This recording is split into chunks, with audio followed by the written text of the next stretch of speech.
सामाजिक अनुसंधान में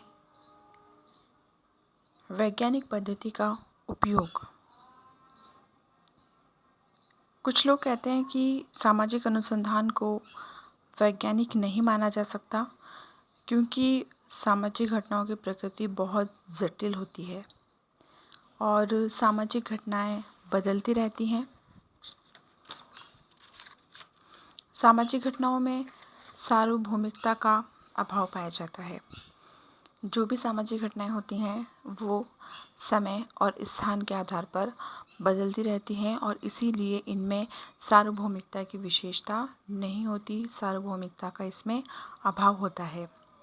सामाजिक घटनाओं को हम नाप तोल नहीं सकते और सामाजिक घटनाओं के कार्य कारण संबंधों को ज्ञात भी नहीं किया जा सकता। ये भी कह सकते हैं कि सामाजिक विज्ञानों के पास प्रयोगशाला नहीं है, वे सार्वभौमिक नियमों का प्रतिपादन नहीं कर सकते, वे भविष्यवाणी करने में भी असमर्थ हैं। तो ऐसी स्थिति में सामाजिक विज्ञानों और उनके क्षेत्र में किए जाने वाले सामाजिक अनुसंधानों को कैसे वैज्ञानिक माना जा सकता है। वास्तविकता तो ये होती है कि आज विभिन्न सामाजिक विज्ञानों में वैज्ञानिक पद्धति का प्रयोग किया जाता है और इसकी हम सहायता से तथ्य एकत्रित करते हैं और उन तथ्यों के आधार पर हम नियमों का प्रतिपादन करते हैं और ये नियम सार्वभौमिक नियम होते हैं, मतलब इन नियमों को सभी क्षेत्रों में लागू किया जा सकता है। ये नियम यूनिवर्सल होते हैं। ऐसी स्थिति में हम कह सकते हैं कि सामाजिक विज्ञानों और सामाजिक अनुसंधान की प्रकृति वैज्ञानिक है।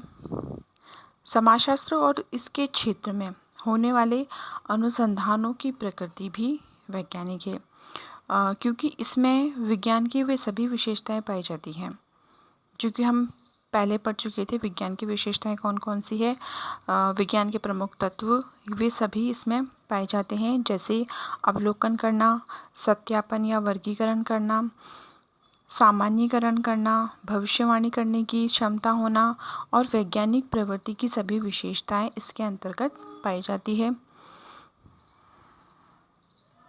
समाजशास्त्रीय अध्ययनों में वैज्ञानिक पद्धति का प्रयोग किया जाता है और इनमें तथ्य संकलन के लिए सामाजिक सर्वेक्षण पद्धति का, व्यक्ति जीवन अध्ययन पद्धति जिसे हम केस स्टडी भी कहते हैं, समाजमिति विधि, अवलोकन, साक्षात्कार, अनुसूची, प्रश्नावली, इन सभी का इसमें उपयोग किया जाता है।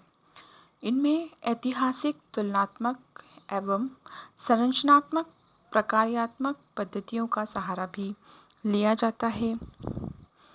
इनमें से उपयुक्त पद्धतियों का प्रयोग करते हुए तथ्य एकत्रित किए जाते हैं और सामाजिक घटनाओं का अध्ययन इसमें किया जाता है।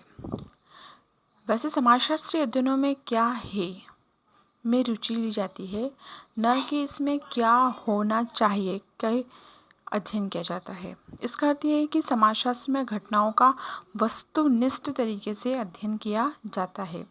तो आपको पता ही होगा कि वस्तुनिष्ठता का अर्थ हम पहले के वीडियो में पढ़ चुके हैं। वस्तुनिष्ठता का अर्थ ये होता है कि जब कोई अनुसंधान करता है किसी तथ्य या समस्या या घटना का अध्ययन पक्षपात या निष्पक्ष रूप से करता है तो उसे हम वस्तुनिष्ठ अध्ययन कहते हैं। मतलब कोई भी अनुसंधान करता अपनी भावनाओं, अपने विचारों, अपने पूर्व आग्रह और अपने पूर्व के जो भी धारणाएं हैं उनको अपने अध्ययन में सम्मिलित नहीं करता, बल्कि उसे घटना जिस रूप में दिखाई देती है, जो तथ्य संकलित होते हैं उसी के आधार पर वह नियम बनाता है। तो इसे अध्ययन को हम वस्तुनिष्ठ अध्ययन कहते हैं।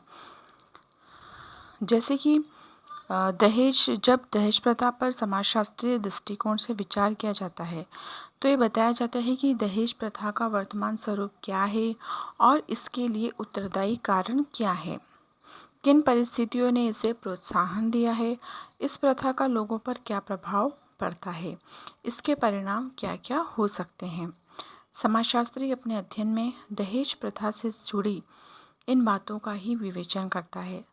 वह यह नहीं कहता कि इस प्रथा को बंद किया जाना चाहिए या वह उपदेशात्मक या आदर्शात्मक बातें हमें नहीं बताता है। घटना जैसी होती है उसके विषय में वैसा ही अध्ययन इसमें किया जाता है। समाजशास्त्रीय अध्ययनों में कार्य कारण संबंधों की विवेचना की जाती है। प्राप्त तथ्यों के आधार पर सामान्यीकरण किया जाता है। नियम प्रतिपादित किए जाते हैं और उन नियमों का परीक्षण और पुनर्परीक्षण किया जाता है। समाज विज्ञानों के क्षेत्र में प्रतिपादित नियमों में सार्वभौमिकता का गुण पाया जाता है। समाजशास्त्रीय अध्ययनों की सहायता से न केवल वर्तमान घटनाओं की विवेचना और व्याख्या की जाती है, बल्कि भविष्य में घटित होने वाली संभावित घटनाओं का उल्लेख भी इसमें किया जाता है। समाजशास्त्र ने अपने अध्ययनों के आधार पर भविष्यवाणी करने की क्षमता का काफ़ी विकास कर लिया है। हम ये कह सकते हैं कि सामाजिक अनुसंधानों में वैज्ञानिक पद्धति का प्रयोग किया जाता है और इनकी प्रकृति वैज्ञानिक है।